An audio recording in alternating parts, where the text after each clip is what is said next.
you have worked in different parts of Nigeria, no? Because actually, the main thing that we are talking about is poverty and Yeah. illiteracy. Because if that was not there, the problem we are talking about today will not be there. So you, as a person who have worked in different parts of the country, how do you describe the state of poverty and illiteracy in Nigeria? Please give us a picture of that. Yeah, thank you very much. That's a very nice question. I've been around. I've been to many places, and I've seen many people. I've worked in the northern part of Nigeria. I've worked in the middle belt. I've worked in the southwest. I've worked in the southeast and south-south. Poverty has no other name than what it is. It is poverty. But now poverty comes in two categories. Okay? There is poverty of the pocket, and also there is poverty of the mind. Yeah. Some people, for some people, especially from part of this country, it is complete lack of money to take care of themselves. Some of them are self-inflicted. You understand? Because if you say because your religion said you should have 4 wives, and you can have as many children as you can, and you're able to make like 34, 36 children on your meager salary, then your poverty is self-inflicted. And that is one of the biggest one we have in the northern part of Nigeria, where they have so many wives, so many children, and very little money to go around. And that is why you discover they have the issue of the Almanjiri system. Because if you have 30 children, I can only cater for 3 or 4. So what happens to the other ones? So the best way is to look for a way to push them out of your side, because I mean, you can't afford to see your child go to bed hungry every night and there's nothing you can do about it. So what they do is they push them out in the name of seeking Islamic education. Somebody in Kaduna, for instance, will push his child as far as Sokoto or to Maiduguri or to Mina, or you understand? And they just spread them all over the place, and they don't even care how these children feed or how they take care of themselves. And also the people they are sending these children to, the Arabic teachers, also have their own plenty wives and so many children, and a lot of students to take care of. So even for him, it is a problem. And in most cases, I lived in the north. I lived a good part of my life in the north. And I know that the Almanjiri, when they go out to beg for alms, sometimes they get food. Some people give them food and all that. From the food they give them, they will eat part of it and keep part for their teacher at home. So with all those things they bring back to the teacher, that's what he will also use to feed his own family and his own children. So, if this kind of system continues, it means poverty will continue to be perpetuated in the system. There's no out, there's no way out. It becomes a vicious cycle. You understand? The boy too will get to the age of this thing, marry a girl of 9 or 10 years old, and marry like 4 of them, and they keep having children and breeding like rats. So those are the kind of issues we have over there. Even though the northern part of Nigeria has dominated the better part of the governance in Nigeria, you do not see the reflection of those kind of political power on the lives of the people. You understand? It's like the rich get richer and the poor get poorer. So those are the kind of poverty we have there.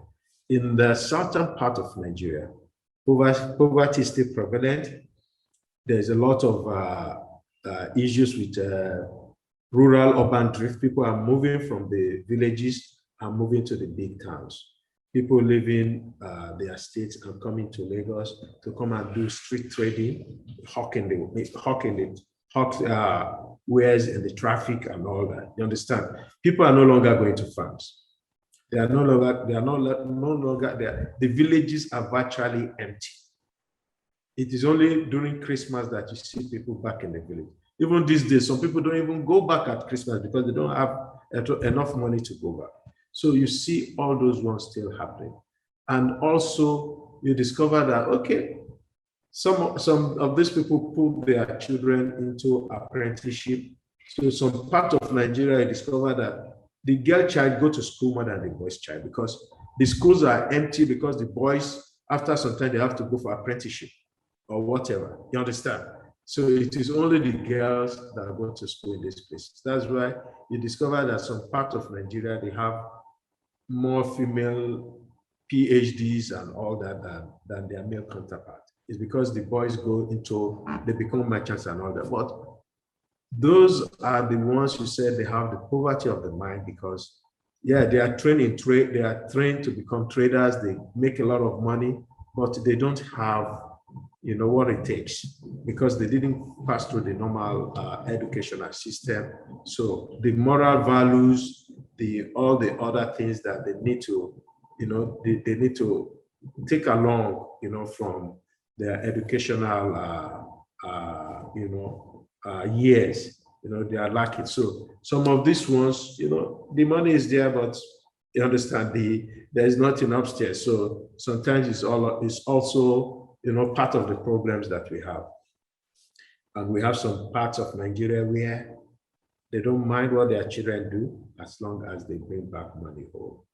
So that is why you don't mind, you know, you find some people in some part of the country, they can sell their houses, they can sell their farm, get enough money, send their girl children to Italy to go and do prostitution. At the end of the day, what happens to her life? She may probably catch some disease or something, and you understand. So we have different kind of issues in different parts of the country. And some of these things boils down to poverty, poverty of the stomach, poverty of the pocket, poverty of the mind. Those are some of these. And those are the things we need to address. You don't learn those type of things in school. There is no particular subject that teach you that, look, this is not the way children should be raised.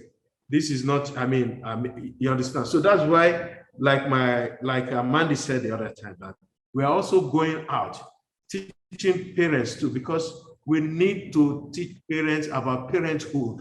You understand? It is not, these things don't happen by luck. You understand? You have to be deliberate.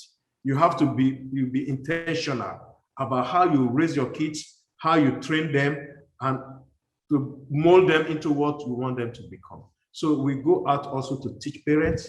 We go out to teach children, because some of these children, what you drop in their mind grows and become bigger than what we think.